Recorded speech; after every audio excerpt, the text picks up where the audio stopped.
Hi guys, my name is Grace. I'm one of the librarians who usually works upstairs in the adult department, but I'm here today to talk about some books that I've read recently that I really enjoyed that I wanted to share.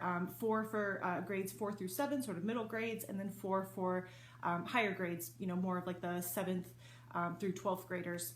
But I enjoyed all of them, so don't necessarily have to follow that guideline if you like reading just a really good book. The first 4 we're going to talk about, like I said, are for more of the middle grades. This first one that I have is right here. It's called The Incorrigible Children of Ashton Place. This one in particular is The Mysterious Howling. It's the first one in the series, and it's by Mary Rose Wood. It was a really interesting book. It was not what I was expecting. I don't know what I was expecting, but basically Penelope is the governess here in the front, and she takes on a job being a sort of a nanny teacher to these kids, and she follows this ad in the newspaper and shows up at Ashton Place, only to find that the children, they're the ones doing the howling. So basically, she shows up and things are not at all what they seem. The kids are, they were found in the woods, raised by wolves, literally. So she has to kind of teach them how to not just, learn the things that we expect to learn in school, but how to behave in public. And then there's sort of some mystery that goes along with that of someone sort of trying to get the kids to behave more like wolves. And why they're trying to do that, we're still not even sure by the end of the book exactly what's going on, because like I said, it's a series, so they sort of leave a cliffhanger there, but it's a really great story of trying to understand what is right and wrong, because there are certain guidelines that people feel like these kids should be following to be good kids, and she sort of has to start from scratch and realizes that even though they don't know sort of the rules of society, they're still great kids. They're really smart, even though people can't necessarily understand what they're saying at first. They howl. They don't speak in English. So it was really interesting. It was really, really good, really entertaining. And I highly recommend this one. And I've actually already requested the second book in the series. I liked it so much. So that's the first one. The second book I have for this age group is called Like Vanessa. It's by Tammy Charles. And this book was really powerful. It takes place in 1983. So it's sort of going back in time a little bit. 1983 is the year that Vanessa Williams was crowned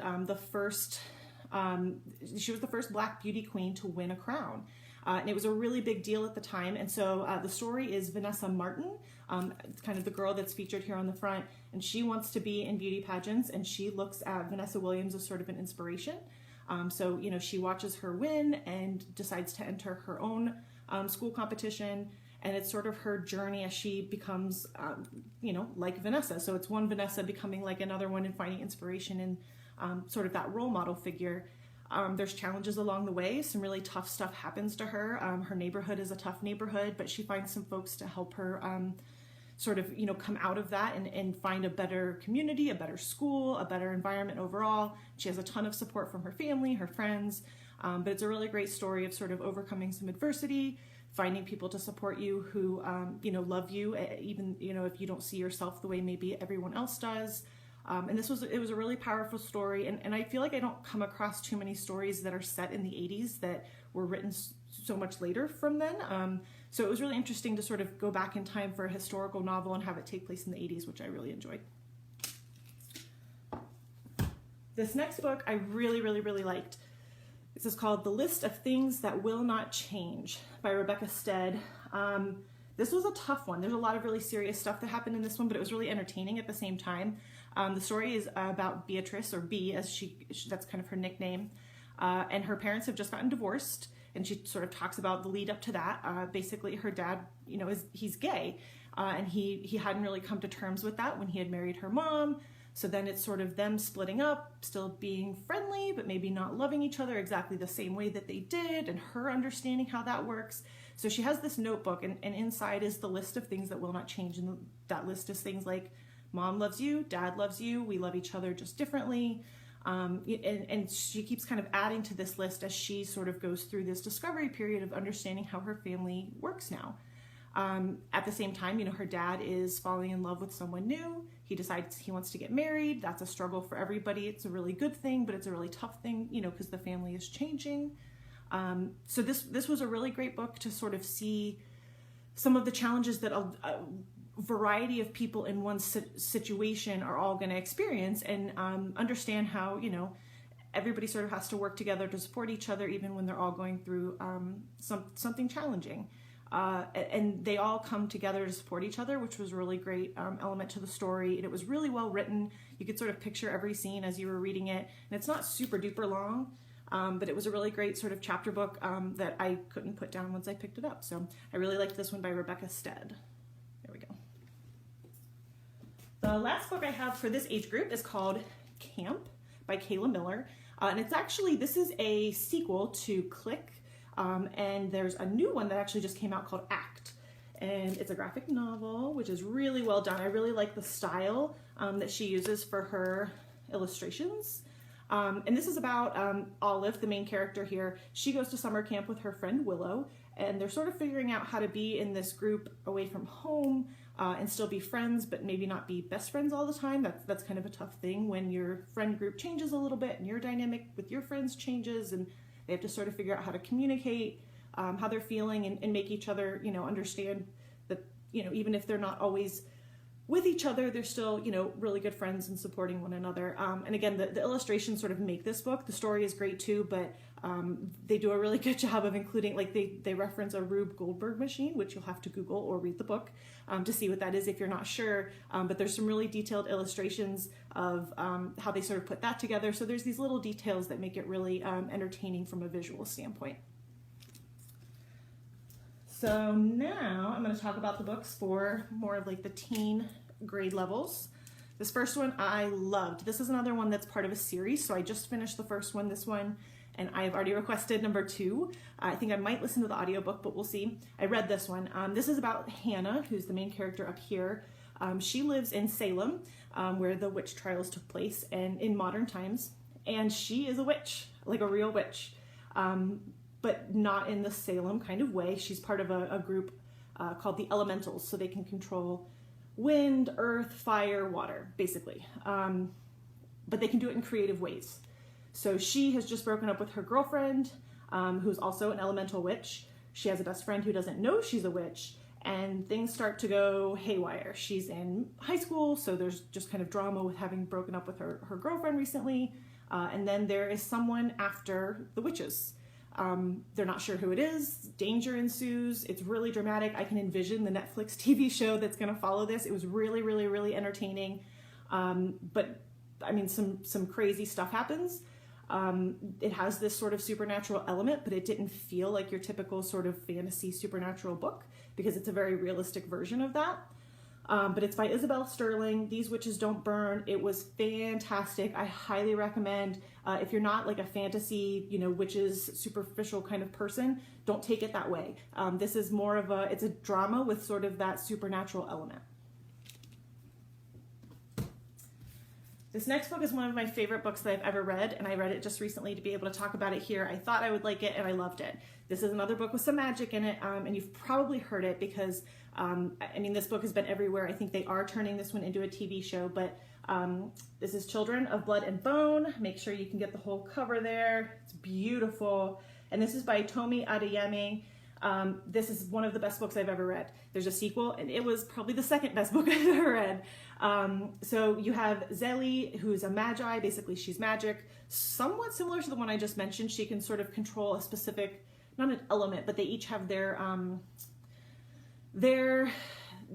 genre of magic. So she is a reaper, for example, so she can sort of control death and life. There are others who can control, metal, others that can control water. So they all sort of have their niche. And that said, they're magi, but their talents and their magic have been tamped down for many years by the royal family that's ruling their land. And her mother was actually killed by these people who were threatened by her magic. So the magi, they sort of hide their white hair. That's a staple of their clan isn't the right word, but their community. You can tell who is a magi by their hair. And so they sort of live in hiding until the crown princess tries to help bring magic back and goes against her family and her father. And she becomes friends with Zélie, and they have to sort of try to save magic for everybody. It's an incredible story. It was beautifully written. It's so descriptive. This is definitely more your traditional fantasy, but it's a gorgeous book. I highly recommend it.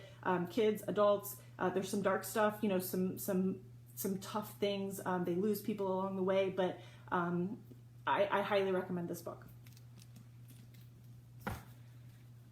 The last two books that I'm going to talk about, I am actually going to show you on my phone because I listened to both of these. I love an audiobook. I spend a good amount of time either in my car driving to or from work or whatever, and then I go for nice long walks, and I like to put in my headphones and listen to a book while I'm doing that. So the first one I'm going to talk about is called The Inheritance Games by Jennifer Lynn Barnes. She's written quite a few books that you might have heard about, but this is the first of hers that I've read or listened to, and it was fantastic.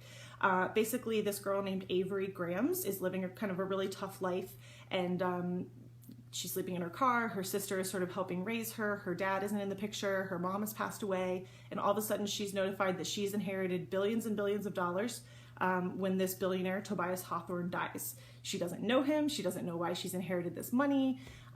So she goes and moves into this house. She's required to live there for a year in order to get her inheritance. And she lives there with his 4 grandsons, none of whom want her to win and get this money. So there's all of these sort of riddles and puzzles along the way to figure out why she's being left the money, whether she sort of deserves it. It's very, it's mysterious, but not in a supernatural way. It's more, you know, literally they find a desk with a code in it and they have to take that to somewhere else. And so it's sort of this sort of mystery along the way that was really, really intriguing. Again, this is part of a series. This is the very first one. The second one's coming out later this year. From what I understand, I'm very excited.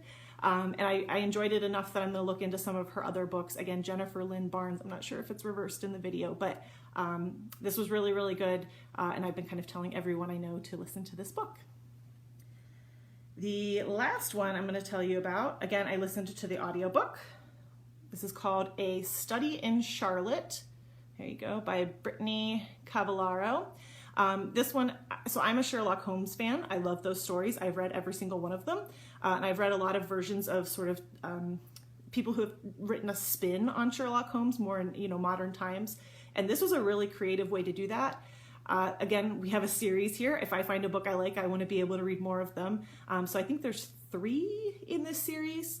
And Charlotte is the great, I might have an extra great in there, but the great-great-great-granddaughter of Sherlock Holmes.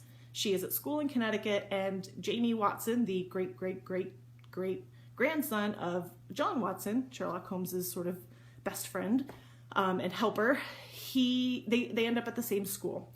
And at first they sort of don't really want anything to do with each other because, you know, fate has brought them together, and they don't really believe that just because their grandparents knew each other, they need to be friends or anything like that. But you know, somebody ends up dying under suspicious circumstances. They are framed for the murder, and sort of, you know, drama ensues.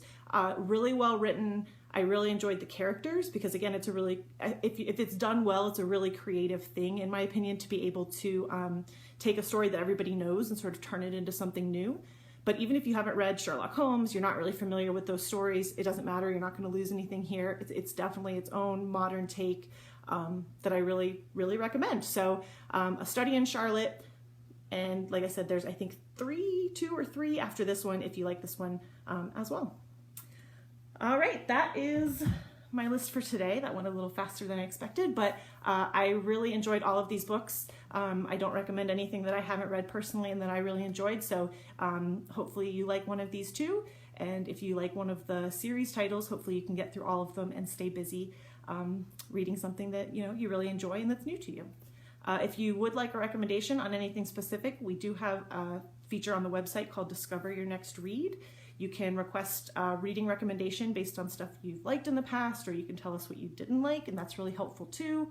And we'll sort of look at some suggestions and send some things your way of what we think you might really enjoy reading based on what you tell us. So that's on our website at ghpl.org under Discover Your Next Read on our homepage. So let us know if we can help, and hopefully we get to see you soon at the library. Bye.